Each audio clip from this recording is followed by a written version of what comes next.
Terminar de estudar o capítulo 1 da primeira epístola de João. Esta noite leremos os versos 8, 9 e 10. Diz assim: se dissermos que não temos pecado, enganamo-nos a nós mesmos e não há verdade em nós. Se confessarmos os nossos pecados, Ele é fiel e justo para nos perdoar os pecados e nos purificar de toda injustiça. Se dissermos que não pecamos, fazemos-lo mentiroso e a sua palavra não está em nós. Interessante que no versículo 8 e no 10 se repete a mesma ideia. E a ideia é esta: não se atreva a dizer que não há pecado em você. Enquanto estiver andando nesta terra, não se atreva a pensar que não há pecado em você. Porque se você faz isso, você está mentindo, não há verdade em você. Mais ainda, você faz a Deus mentiroso, porque Deus nunca disse isso. Então vem aqui a grande pergunta. Mas não disse Jesus: sede perfeitos, como o vosso Pai que está nos céus é perfeito? É verdade. E como agora João diz que nesta terra não podemos ser perfeitos. E se você analisasse alguns versos de Paulo, vai ficar meio confuso, porque em alguns lugares Paulo diz assim: eu ainda não sou perfeito, eu ainda estou indo em direção da perfeição. E um pouco mais adiante diz: pois então todos os que já somos perfeitos. Então vem a pergunta: por que Paulo em uns versos disse eu ainda não sou perfeito? Em outros versos disse eu já sou perfeito. Por que Jesus disse sede perfeitos como vosso Pai que está no céu é perfeito? E por que João diz que se você diz que é perfeito e não há pecado em você, você é um mentiroso, não há verdade em você?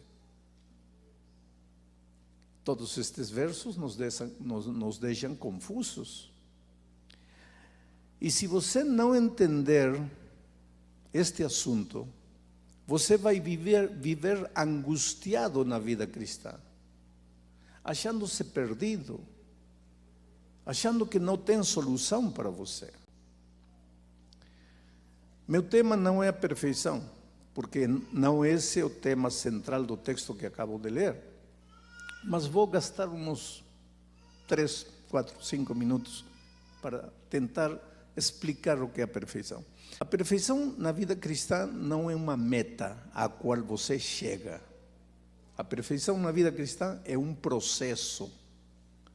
Você é perfeito enquanto vai procurando a perfeição. Não é perfeito no sentido de que você não chegou na estatura de Cristo. Quando Jesus disse sede perfeitos, está dizendo sede perfeitos na sua esfera humana, assim como Deus é perfeito na sua esfera divina. Você, humano, não pode entrar na perfeição divina. Mas assim como você é perfeito na sua esfera humana, você precisa ser perfeito na sua esfera humana, assim como Deus é perfeito na sua esfera divina. Então agora sim vamos a entender o que João está dizendo. Ninguém de nós pode dizer: em mim não existe pecado, em mim não há pecado. Por quê? Por um simples motivo. Desde que Adão e Eva caíram no pecado, todos nós chegamos ao mundo trazendo o que a Bíblia chama de natureza pecaminosa. uma compulsão interior que te leva a fazer o que você não quer fazer. Paulo entendeu isto na experiência própria. No capítulo 7 da Epístola aos Romanos, ele diz: eu não compreendo a minha vida, eu não entendo, porque a minha cabeça sabe o caminho por onde deve andar. Eu conscientemente quero andar nos caminhos de Deus, mas de repente descubro dentro de mim uma outra pessoa, um outro Paulo, que anda pelos caminhos que eu não quero andar. Então ele disse assim: então, se eu ando pelos caminhos que eu não quero andar, quem anda por aí não sou eu, mas o pecado que habita em mim. Porque se dependesse de mim, eu caminharia nos caminhos em que devo andar. Mas há uma força estranha que eu não entendo e que me leva a caminhar nos caminhos que eu não quero. E queridos, essa é a experiência de todos nós. Todos nós sabemos o que Deus quer de nós. Todos nós pedimos a Deus: Senhor, ajuda-me a andar em teus caminhos. Todos nós queremos refletir o caráter de Jesus. Todos nós nos esforçamos por isso. E quando percebemos, já arruinamos tudo. Já praticamos o pecado. Já nos desviamos. E aí vem o diabo, que começa a falar em teu ouvido assim: você não presta, você é um hipócrita, você é um mentiroso. O que está fazendo na igreja? Ah? A quem você acha que engana? Olha a tua vida, olha o que você acaba de fazer. Já não adianta, larga a igreja, vai embora. Para que está aí vivendo uma vida hipócrita, uma vida doble? Na igreja uma coisa, fora outra coisa. O diabo é terrível, sabe? É ele que faz tudo o que pode para te levar a cair. Uma vez que você cai, ele é o primeiro em vir e dizer: abandona, isto não funciona, isto não vai dar certo. E o pior é que você às vezes ouve o inimigo. Não ouça, deixe ele falar o que quiser. Ele é o acusador por excelência. Se depender dele, você está condenado à morte eterna.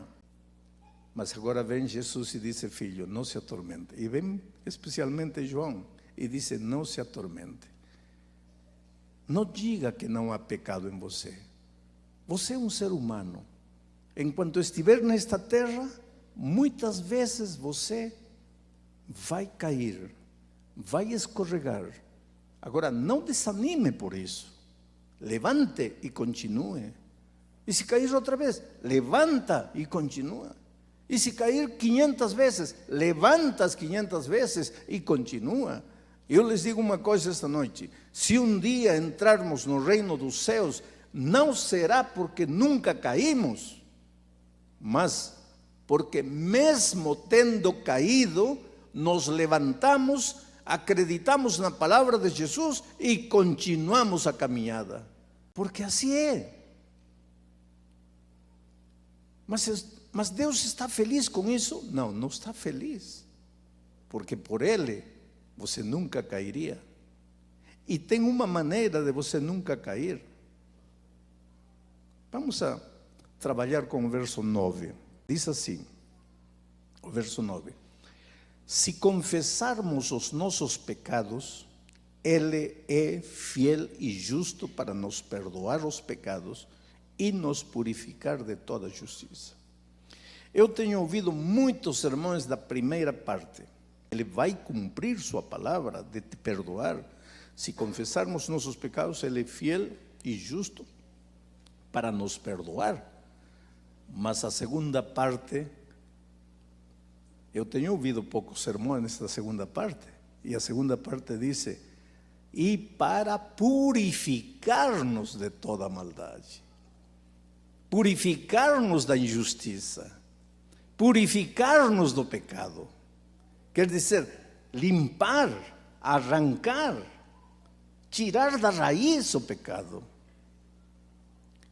Deus não quer só te perdoar, porque de que adianta te perdoar se no dia seguinte você vai estar novamente caindo no pecado? Então Deus primeiro te dá o perdão e ao mesmo tempo começa a trabalhar na erradicação das tendências que te levam a praticar o pecado.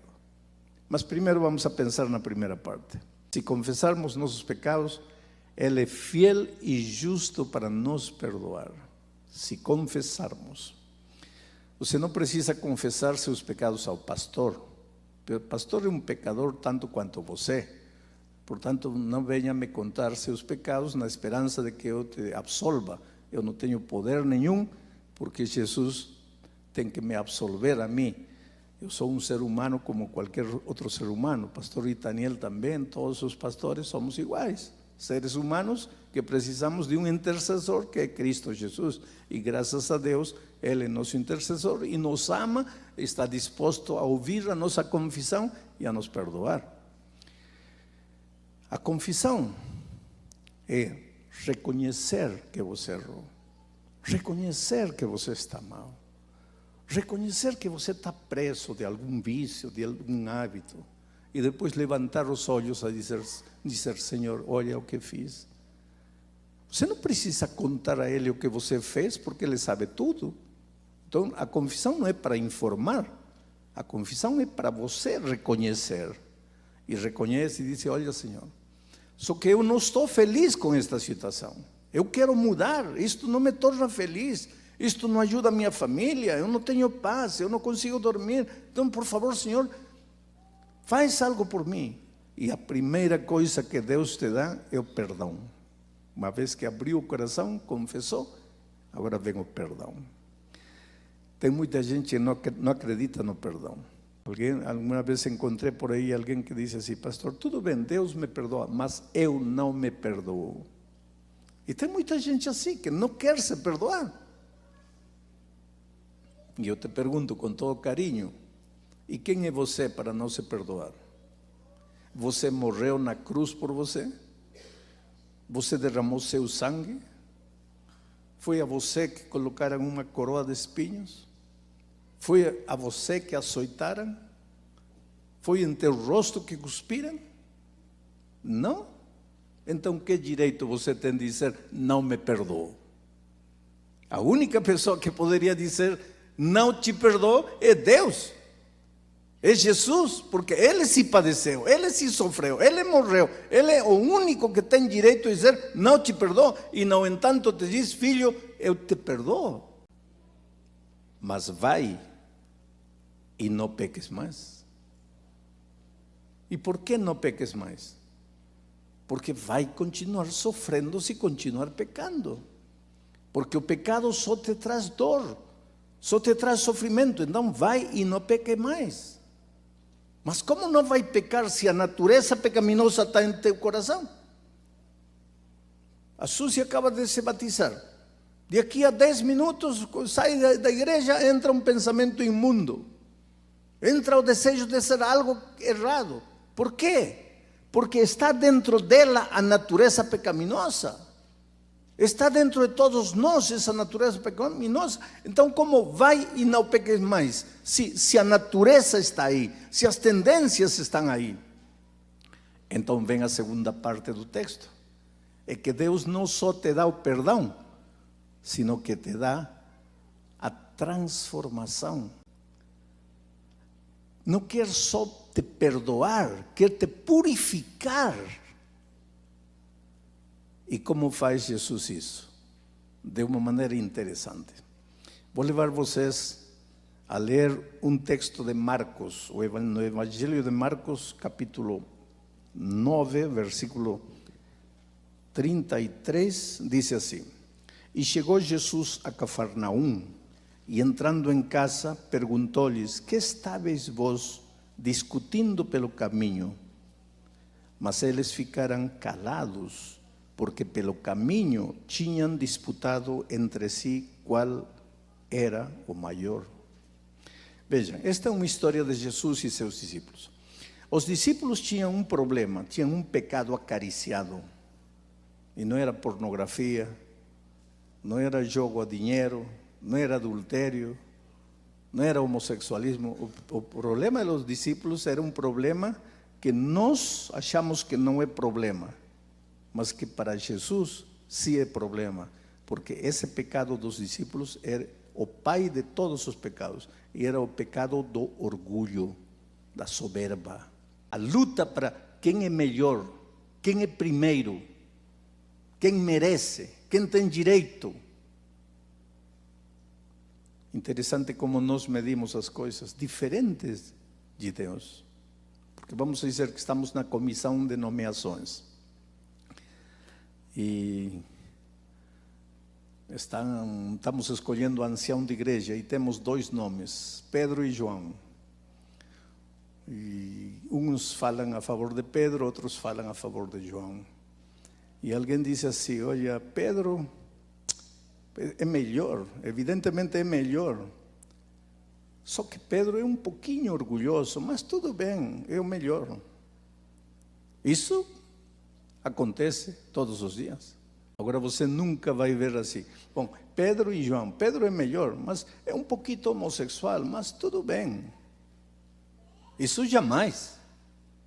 Ao pouquinho orgulhoso, a esse passamos. Ao pouquinho adúltero, a esse não passamos. Porque para nós adultério é o pior. Orgulho passa. Com Jesus as coisas são diferentes. Para Jesus, o pior dos pecados é o orgulho, é a soberba.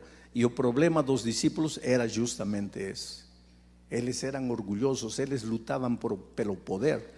Porém, agora vem o assunto. Eles tinham descoberto uma coisa, que quando eles estavam em comunhão com Jesus, não podiam pecar. Por quê? Porque não existe comunhão entre a justiça e a injustiça, entre a luz e as trevas, entre Cristo e Satanás. Não há comunhão, não há. Então, eles entendiam que se cultivavam o companheirismo com Jesus, em Cristo, em Jesus, não poderiam praticar o pecado. Mas às vezes o pecado é tão sedutor, ele se apresenta, ele te puxa e você não sabe o que fazer e começa a sentir vontade de pecar. Só que em Cristo não pode pecar, porque ao lado de Jesus não há lugar para o pecado. Então o que eles faziam? De propósito ficavam para trás, se afastavam de Jesus. E é isso que está contando Marcos. Diz que estavam indo em direção a Cafarnaum e Jesus percebeu que os seus discípulos estavam ficando para trás. E seguramente que ele começou a encurtar os passos para ver se eles chegavam perto, mas ele percebeu que eles também encurtavam os passos. E evidentemente ele pensou: eles não querem minha companhia. Então continuou na frente. Quando chegaram a Cafarnaum, reuniu aos discípulos e lhes perguntou: o que vocês estavam falando quando vinhamos pelo caminho? E eles ficaram caladinhos. Por quê? Porque eles sabiam que no caminho tinham praticado o pecado do orgulho. Qual é a lição? A maneira que Deus tem de purificar-nos, a maneira que Deus tem de levar-nos para a vitória, é seu companheirismo. Seu companheirismo. Oh querido, quando as tentações venham, em lugar de estar fechando os olhos e dizendo: não vou pecar, não vou pecar, não vou pecar, fale com Jesus, diga para ele: Senhor, eu estou sentindo vontade de ir para lá, eu não consigo, eu sou humano, eu não tenho forças, eu carrego esta natureza pecaminosa, por favor, não me deixa, não me abandona. E se você está conversando com Jesus, vai acontecer algo maravilhoso. De repente, nesse diálogo com Jesus, nesse clamor, nessa oração, a vontade de pecar desaparece. Por quê? Porque ao lado de Jesus não há lugar para o pecado. Cada vez que pecamos, o que fazemos? Primeiro nos separamos de Jesus, aí depois pecamos. Aí nos percebemos o que fizemos, voltamos a Jesus. Aí vivemos uma vida vitoriosa.